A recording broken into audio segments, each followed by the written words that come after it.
दोस्तों हमारे जीवन में कभी तकलीफ़ आए, शरीर की तकलीफ़ आए, और वो शरीर की तकलीफ़ हमारी प्रगति को रोकने लगे, हमारी संभावनाओं को यदि कुंद करने लगे, हमारे जीवन के विकास को रोकने लगे, तो हम इन लोगों को याद कर लें। राणा सांगा को याद कर लें, हरि सिंह नलवा को याद कर लें, हम अष्टावक्र को याद कर लें। दोस्तों यदि कभी शरीर की तकलीफ़ें हमारे प्रगति को रोकें, विकास को रोकें, तो इन लोगों को याद कर लें। और नहीं तो मन की तकलीफ़ें रोकती हैं। आदमी को लगता है कि आज मूड नहीं कर रहा है, मन थका थका सा है, कॉन्फिडेंस नहीं है, आदमी डिप्रेशन सा महसूस करता है, तकलीफ़ें होती हैं। ऐसी स्थिति हो दोस्तों, तो फिर हम लोग हरिश्चंद्र को याद कर लें। हरिश्चंद्र को हम लोग सत्यवादी राजा के नाम से जानते हैं। कल्पना करके देखें कि यदि हम उन्हीं की जगह पर होते तो हमारे जीवन में क्या गुजरती। हरिश्चंद्र चक्रवर्ती राजा थे और उनके गुरु जो थे वो ब्रह्मर्षि विश्वामित्र थे। ब्रह्मर्षि विश्वामित्र उनकी परीक्षा लेने के लिए अपने राजा के, अपने शिष्य के दरबार में पहुँचे, और विश्वामित्र उस समय में हरिश्चंद्र से ये बोले कि कल रात को मुझे सपना आया था। सपना किसको आया? विश्वामित्र को आया। और बोले सपने में तुमने अपना राज्य मुझको दे दिया है। क्या किया है? अपना पूरा का पूरा राज्य मुझको दे दिया है। और कोई होता तो मुकर जाता। पहली बात तो सपना देखा, लोग असली जिंदगी की बात पे मुकर जाते हैं, तो पहली बात तो सपना देखा। उनने कहा और सपना भी किसने देखा? विश्वामित्र ने देखा, हरिश्चंद्र ने तो देखा नहीं था। उनने कहा चाहते तो मना कर सकते थे, बोले नहीं, आपने सपना देखा है, आप गुरु हैं, आपकी आज्ञा सर माथे पर, पूरा का पूरा राज्य आपका है।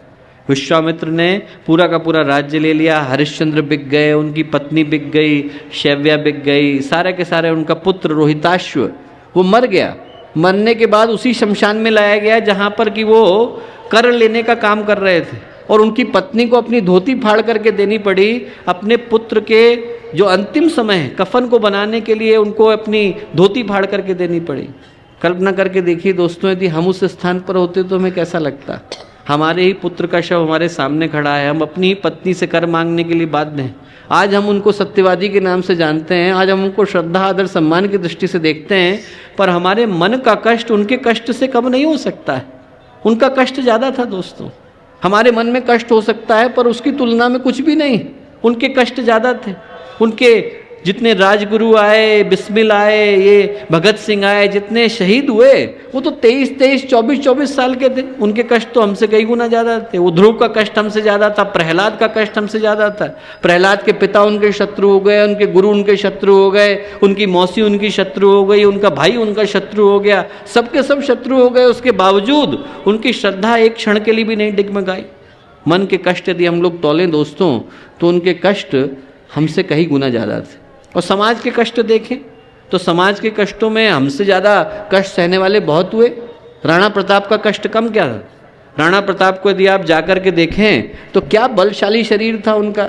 12 फुट का तो उनका भाला ही हुआ करता था। जो बख्तर बंद है उसको आज की तारीख में भी 8-8 लोग मिल करके नहीं उठा पाते हैं। इतना जबरदस्त योद्धा, इतना जबरदस्त प्राणवान शूरमा, और उनकी स्थिति क्या आ गई कि उनको जंगल जंगल भटकना पड़ा, घास की रोटी बनाई है और घास की रोटी को बिल्ली चुरा करके ले गई है। कल्पना करके देखिए कि राणा प्रताप के जीवन में कष्ट कैसे आए। हमारे जीवन में ऐसे कष्ट आए हैं क्या? हमारे जीवन में ऐसी तकलीफें आई हैं क्या?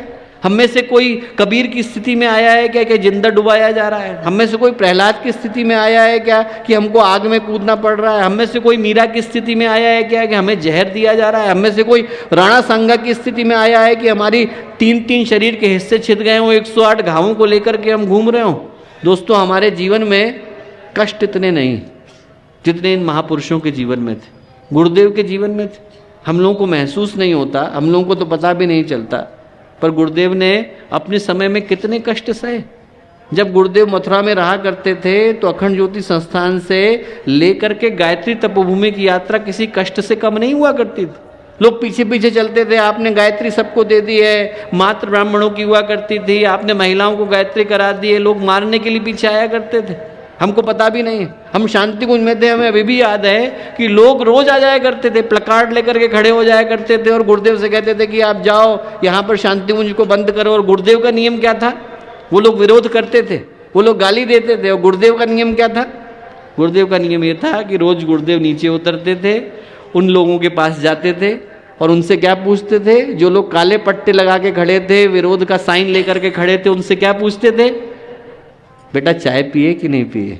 सुबह से खड़े हुए हो, थक गए होगे, चाय भिजवाते थे। उनके लिए नाश्ता भिजवाते थे कि बेटा थोड़ा सा नाश्ता कर लो, चाय पी लो। वो लोग जो विरोध के साइन लेकर के खड़ा हुआ करते थे दोस्तों, वो एक दिन गायत्री परिवार में शामिल हो गए, कार्यकर्ता बन गए। ये क्या है दोस्तों? उनके कष्ट हमसे कई गुना ज्यादा थे। हमारे YouTube चैनल शांति कुंज वीडियो गायत्री परिवार को सब्सक्राइब करें एवं बेल आइकन जरूर दबाएं ताकि गायत्री परिवार की विभिन्न गतिविधियों की जानकारी आपको मिलती रहे।